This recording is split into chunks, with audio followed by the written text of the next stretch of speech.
أعوذ بالله من الشيطان الرجيم بسم الله الرحمن الرحيم وإن كنتم في ريب مما نزلنا على عبدنا فأتوا بسورة من مثله وادعوا شهداءكم من دون الله إن كنتم صادقين فإن لم تفعلوا ولن تفعلوا فاتقوا النار التي وقودها الناس والحجارة أعدت للكافرين وبشر الذين آمنوا وعملوا الصالحات أن لهم جنات تجري من تحتها الأنهار كلما رزقوا منها من ثمرة رزقا قالوا هذا الذي رزقنا من قبل وأتوا به متشابها ولهم فيها أزواج مطهرة وهم فيها خالدون وإن كنتم في ريب مما نزلنا اور اگر تم شک میں ہو اس چیز کے بارے میں جو ہم نے نازل کی علی عبدنا اپنے بندے پر فأتوا بسورۃ من مثلہ پس لے آؤ اس جیسی کوئی ایک صورت وادعوا شہداءکم اور اپنے مددگاروں کو بھی بلا لو من دون اللہ اللہ کے جو سوا ہے ان کنتم صادقین اگر تم سچے ہو فإن لم تفعلوا پس اگر تم ایسا نہ کر سکو ولن تفعلوا اور ہرگز ایسا نہیں کر سکو گے فاتقوا النار التی پس ڈرو تم آگ سے التی وہ آگ وقودها الناس کہ جس کا ایندھن لوگ ہوں گے والحجارت اور پتھر ہوں گے اعدت للکافرین جو تیار کی گئی ہے کافروں کے لیے وبشر الذین آمنوا اور خوشخبری سنا دیجیے خوشخبری ہے ان لوگوں کے لیے جو ایمان لے آئے وعملوا الصالحات اور نیک اعمال کیے ان لہم جنات بے شک ان کے لیے ہیں باغات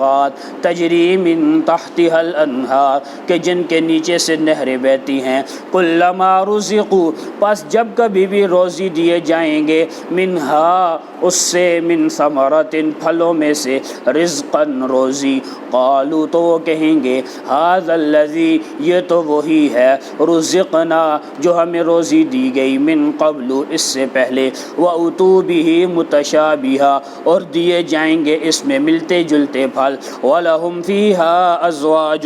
اور ان کے لیے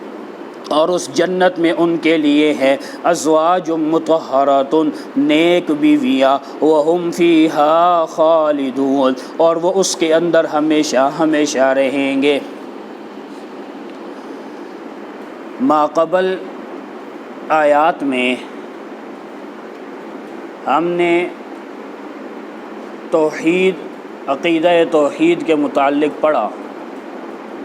اور اس رکوع کے خلاصے کے اندر ہم نے آپ کو یہ بتلایا کہ اس رکوع کے خلاصہ یہ ہے کہ اس کے اندر اللہ رب العالمین نے 4 چیزیں بیان فرمائی ہیں۔ پہلی چیز عقیدہ توحید، دوسری چیز عقیدہ رسالت اور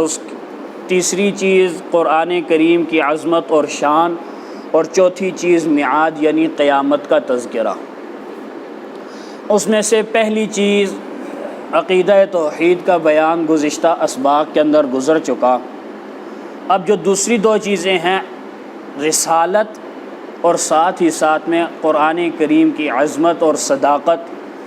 یہ آج کی ان آیات کے اندر یہ دونوں چیزیں بیان کی گئی ہیں۔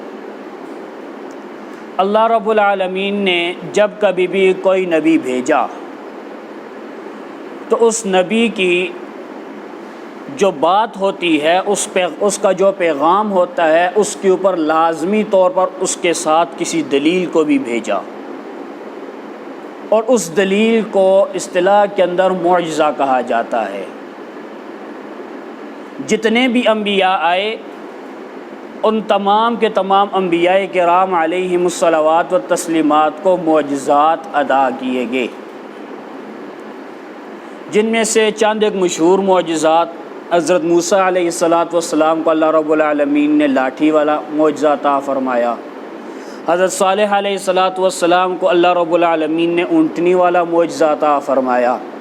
حضرت عیسیٰ علیہ السلام کو اللہ رب العالمین نے یہ معجزہ عطا فرمایا کہ اگر وہ کسی مردہ کو اللہ کے حکم سے زندہ ہونے کا کہتے تو وہ زندہ ہو جاتا، اگر کسی اندھے کی آنکھوں پر جو پیدائشی طور پر اندھا ہوتا اس کی آنکھوں پہ ہاتھ پھیر دے تو اللہ اس کو شفا دے دیتے،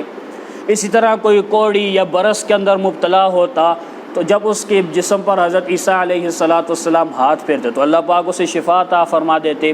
اسی طرح حضرت موسیٰ علیہ السلام کو اللہ نے یہ معجزہ عطا فرمایا، جب اپنے ہاتھ کو اپنی بغل کے اندر رکھ کے پر نکالتے تو وہ سورج سے اور چاند سے زیادہ چمکنا شروع کر دیتا، اس سے زیادہ روشن ہو جاتا۔ تو یہ جتنے بھی انبیاء، غرض نبی علیہ السلام کو بھی اللہ رب العالمین نے معجزات عطا فرمائے۔ بعض حضرات نے تو یہ کہا ہے کہ جو نبی علیہ السلام کو معجزات عطا فرمائے تقریباً 300 کے قریب معجزات نبی علیہ السلام کو عطا فرمائے، اور میں تو کہتا ہوں کہ میرے پاک پیغمبر صلی اللہ علیہ وسلم کی زندگی کا ہر لمحہ ہی معجزہ ہے، ہر پل ہی نبی علیہ السلام کا، صبح ہو شام ہو، دن ہو رات ہو، نبی علیہ السلام کا چلنا ہو پھرنا ہو، اٹھنا ہو بیٹھنا ہو، ہر ایک چیز میرے پاک پیغمبر صلی اللہ علیہ وسلم کی نبوت کے اوپر ایک خاص دلیل بن کر کے سامنے آتی ہے۔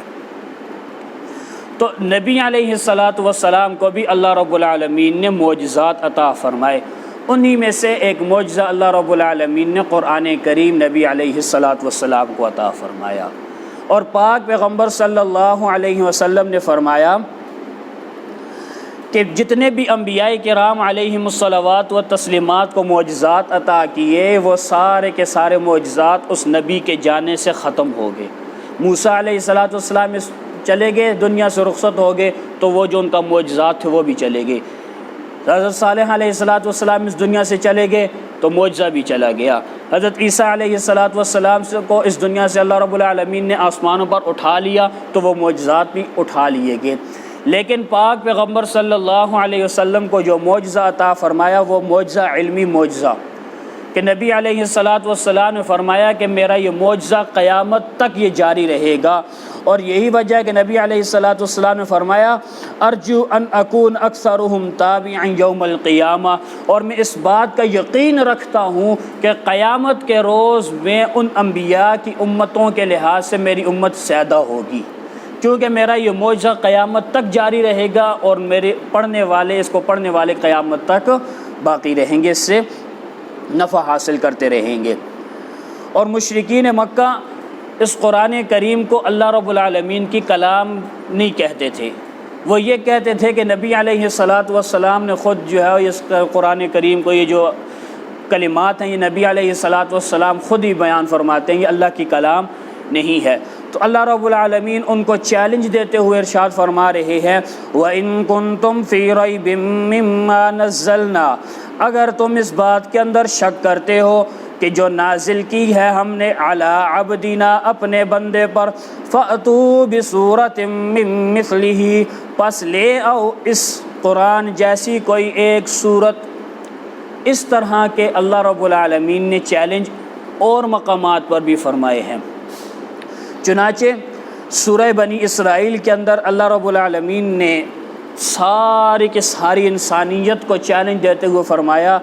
لَإِنِ اجْتَمَعَتِ الْإِنسُ وَالْجِنُّ عَلَىٰ أَن يَأْتُوا بِمِثْلِ هَٰذَا الْقُرْآنِ لَا يَأْتُونَ، کہ اگر یہ سارے کے سارے انسان اور جنات یہ جمع ہو جائیں اس قرآن کریم کی مثل لانے کے لیے، اس قرآن کریم کے جیسا لانے کے لیے، تو اس قرآن کریم کے جیسا لا نہیں سکتے۔ وَلَوْ كَانَ بَعْضُهُمْ لِبَعْضٍ ظَهِيرًا، اگرچہ وہ ایک دوسرے کے مددگار ہی کیوں نہ بن جائیں،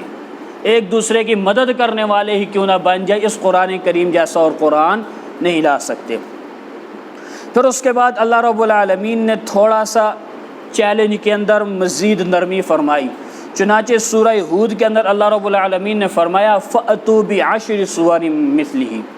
وہاں پر فرمایا کہ پورے قرآن کریم جیسا کوئی قرآن لے آؤ، جب وہ بھی نہ بن سکا تو اللہ رب العالمین نے اس چیلنج کے اندر تھوڑی سی نرمی پیدا فرمائی، اور وہ نرمی یہ پیدا فرمائی کہ اس قرآن کریم جیسی کوئی 10 صورتیں لے آؤ، اس قرآن کریم کی صورتوں جیسی چھوٹی چھوٹی جو صورتیں انہی جیسی کوئی 10 صورتیں لے آؤ۔ اگر تم یہ کہتے ہو کہ یہ اللہ کا کلام نہیں ہے، نبی علیہ الصلاۃ والسلام نے خود اپنی طرف سے اس کو بنایا ہے۔ جب وہ 10 صورتیں بھی نہیں لائے تو اللہ رب العالمین نے مزید نرمی پیدا کرتے ہوئے مزید چیلنج کو اور اس قرآن کریم کے معجزے کو واضح کرنے کے لیے ارشاد فرمایا، جی یہاں پر ہے فَأْتُوا بِسُورَةٍ مِّن مِّثْلِهِ، تو اس جیسی کوئی ایک ہی صورت لے آؤ، اس قرآن کریم کی جو چھوٹی سی چھوٹی صورت ہے والعصر، اس جیسی کوئی ایک صورت ہی لے آؤ اگر تمہارا یہ دعویٰ ہے کہ یہ قرآن کریم اللہ کا کلام نہیں ہے۔ چنانچہ اس وقت سے لے کر نبی علیہ الصلاۃ والسلام کے دور اقدس سے لے کر آج تک اور کل قیامت تک اس قرآن کریم کی جیسے نہ کوئی صورت لا سکا اور نہ کوئی لا سکے گا۔ بعض لوگوں نے کوشش کی تھی کہ ہم بھی جو ہے وہ اس قرآن کریم کی صورت کی جیسے کوئی صورت لے کر کے آئیں، تو ان کے اپنے ہی متبعین نے ان کے اوپر تھو تھو اور لعنتیں کی۔ ان میں سے ایک مسلمہ کذاب، اس نے کہا جی میں اس قرآن کریم کی مثل ایک صورت لے کر کے آؤں گا۔ اس سے کیا صورت نکالی؟ وہ کہتا ہے سورہ فیل قرآن کریم کے اندر بھی ہے سورہ فیل، اور میں بھی ایک سورہ فیل لے کر کے آتا ہوں۔ اور اس نے کیا صورت پڑھی؟ کہنے لگا الفیل ملفیل، ہاتھی۔ آپ کو کیا پتہ ہے کیا ہے ہاتھی؟ وما ادراک ملفیل، آپ کو کیا چیز اس بات کا علم نہیں ہے کہ ہاتھی کیا ہے؟ خرطومہ طویل، اس کی سونڈ لمبی ہے، وذنب قصیر، اور اس کی چھوٹی سی دم ہے۔ یہ اس نے جو ہے وہ اس قرآن کریم کی صورت کے مقابلے میں صورت ذکر کی، اور جب اس نے یہ کہی کہ اس کے اپنے ہی جو متبعین تھے انہوں نے اس کے اوپر لعنتیں کرنی شروع کر دی۔ اور حضرت امام شافعی رحمۃ اللہ تعالیٰ علیہ فرماتے ہیں کہ قرآن کریم، پورا قرآن کریم تو ایک طرف، صرف اور صرف قرآن کریم کی ایک جو چھوٹی سی صورت ہے سورہ عصر، اگر انسان اسی کے اوپر ہی غور اور فکر کرنا شروع کر دے تو انسان کی ہدایت کے لیے وہ ایک صورت ہی کافی ہے، انسان کی ہدایت کے لیے وہ ایک چھوٹی سی صورت ہی کافی ہے۔ تو اللہ رب العالمین نے اتنا بڑا چیلنج دیتے ہوئے فرمایا کہ اس قرآن کریم کی جیسی کوئی ایک صورت لے آؤ۔ یہاں پر نبی علیہ الصلاۃ والسلام کی صفت بیان فرمائی علی عبدنا، اپنے بندے پر، اور مفسرین کرام نے لکھا ہے کہ قرآن کریم کے اندر جب بھی لفظ عبد استعمال ہوا ہے انبیاء کرام علیہم الصلوات و تسلیمات کے لیے، تو اس کے بعد اللہ رب العالمین نے کسی بہت بڑے انعام کا تذکرہ فرمایا ہے۔ یہاں پر دیکھیے نبی علیہ الصلوۃ والسلام نے فرمایا ہم نے نازل فرمائی اپنے بندے پر قرآن کریم جیسی عظیم الشان کتاب۔ دوسری جگہ فرمایا تبارک الذی نزل الفرقان علی عبدہ، کہ ہم نے اپنے بندے پر ایک بہت بڑی کتاب نازل فرمائی، فرقان جو حق اور باطل کے درمیان فرق کرنے والی ہے۔ اور سورہ بنی اسرائیل کے اندر فرمایا سبحان الذی اسری بعبدہ، کہ ہم نے اپنے بندے کو راتوں رات سیر کرائی۔ اور یہ دیکھیے کتنے بڑے بڑے انعامات کا تذکرہ فرمایا ہے لفظ عبد استعمال کرتے ہوئے۔ یہاں پر جو ہے وہ تھوڑا سا ایک اشکال یہ پیدا ہو جاتا ہے، ہم تو یہ سمجھتے ہیں کہ عبد ہمارے ہی جیسا ہوتا ہے، جس طرح ہم گناہوں کے اندر لتھڑے پتڑے جو ہے وہ گناہوں کے اندر ڈوبے ہوئے ہیں، اس طرح نہیں، کامل جو عبد ہیں وہ انبیاء کرام علیہم الصلوات و تسلیمات، اور پھر ان میں سے بھی جو اکمل شخصیت ہے وہ محمد الرسول اللہ صلی اللہ علیہ وسلم ہے۔ تو ان کو فرمایا، ان کا تذکرہ کرتے ہوئے فرمایا کہ اگر تم اس بات کے اندر شک کرتے ہو جو ہم نے اپنے بندے پر نازل فرمائی فَأْتُوا بِسُورَةٍ مِّن مِّثْلِهِ، پس لے آؤ اس قرآن کریم کی صورتوں میں سے کسی ایک صورت کی مثل کوئی ایک صورت ہی لے آؤ۔ بعض حضرات نے یہاں پر فَأْتُوا بِسُورَةٍ مِّن مِّثْلِهِ کی ہی ضمیر لوٹائی ہے، فرمایا کہ اس سے مراد نبی علیہ الصلاۃ والسلام کی ذات ہے، کہ قرآن کریم کی جیسی بھی دو اس کے مرجع بیان فرمائے۔ ایک تو اس کا مرجع قرآن کریم بھی ہے کہ اس قرآن کریم کی صورت کی جیسی کوئی ایک صورت لے آؤ، اور بعض مفسرین کرام نے فرمایا کہ اس سے مراد نبی علیہ الصلاۃ والسلام کی ذات اقدس ہے، کہ نبی علیہ الصلاۃ والسلام عربوں کے اندر رہتے ہوئے باوجود امی ہیں۔ امی وہ ذات ہوتی ہے کہ جو پڑھنی تو جانتا ہو لیکن لکھنا نہ جانتا ہو، جو پڑھ تو سکتا ہے لیکن لکھ نہ سکتا ہو، اور اس کے مقابلے میں جو جاہل ہوتا ہے، جاہل نہ لکھ سکتا ہے نہ پڑھ سکتا ہے، امی وہ ہوتا ہے۔ اور یہ معجزہ ہے میرے پاک پیغمبر صلی اللہ علیہ وسلم کا۔ اور امی وہ ہوتا ہے کہ جو کسی سے تعلیم نہیں لیتا، نبی کو تعلیم خود اللہ رب العالمین دیتے ہیں۔ اور نبی علیہ الصلاۃ والسلام کو قرآن کریم جو دیا یہ جبریل امین کے واسطے سے اللہ رب العالمین نے عطا فرمایا، اور یہ چیلنج دے دیا کہ محمد الرسول اللہ صلی اللہ علیہ وسلم تمہاری طرح ہی عرب ہیں، عربی بولنے والے ہیں، یا تو نبی علیہ الصلاۃ والسلام نے اپنی زندگی گزاری ہے مکہ مکرمہ کے اندر، یا بنو بکر کے اندر جو ہے نبی علیہ الصلاۃ والسلام نے حلیمہ سعدیہ کے پاس وہاں پر جو ہے وہ زندگی گزاری ہے، یا مدینہ طیبہ کے اندر نبی علیہ الصلاۃ والسلام نے زندگی گزاری ہے، عرب کے اندر ہی رہتے ہوئے گزاری ہے۔ اگر تم کہتے ہو کہ یہ نبی علیہ الصلاۃ والسلام کی ذات کے اوپر اگر تم انگلی اٹھاتے ہو تو نبی علیہ الصلاۃ والسلام بھی تو امی ہیں، وہ جیسا قرآن کریم اگر لا سکتے ہیں تمہارے بقول کہ یہ اگر نبی علیہ الصلاۃ والسلام کا قرآن ہے تم کیوں نہیں لا سکتے؟ وہ بھی تو تمہارے ساتھ ہی پلے بڑے ہیں، اگر وہ اگر لا سکتے ہیں تو تم کیوں نہیں لا سکتے؟ تو پتہ یہ بتا دیا کہ نبی علیہ الصلاۃ والسلام کا یہ اپنا کلام نہیں ہے بلکہ یہ اللہ رب العالمین کا کلام ہے۔ لیکن مفسرین کرام نے فرمایا کہ زیادہ راجح قول یہی ہے کہ سورۃ من مثلہ سے مراد قرآن کریم ہی ہو، کیونکہ باقی جو جگہوں پر اللہ رب العالمین نے قرآن کریم ہی کے متعلق چیلنج فرمایا کہ اس پورے قرآن جیسا قرآن لے کر کے آؤ، اس کی صورتوں کے 10 صورتوں جیسی کوئی 10 صورتیں لے کر کے آؤ، اور اس کی ایک صورت جیسی کوئی ایک صورت لے کر کے آؤ، کہ فرمایا کہ اس سے مراد صحیح راجح قول یہ ہے کہ اس سے مراد قرآن کریم کی صورتیں ہی ہیں، واللہ اعلم۔ اور آگے اللہ رب العالمین نے فرمایا وَادْعُوا شُهَدَاءَكُمْ، تم اکیلے ہی نہیں بلکہ اپنے مددگار لوگوں کو بھی جو ہے وہ جنات میں سے ہوں، انسانوں میں سے ہوں، کوئی بھی ہو، ان سب کے سب کو جمع کر لو، اللہ کے سوا کوئی بھی مخلوق کے اندر کوئی بھی جمع ہو جائے اس قرآن کے جیسا کوئی قرآن نہیں لا سکتے، ان کنتم صادقین۔ اگر تم اپنے بات کے اندر سچے ہو نا کہ یہ قرآن اللہ کی کتاب نہیں ہے تو پھر لے آؤ اس قرآن کریم کی مثال۔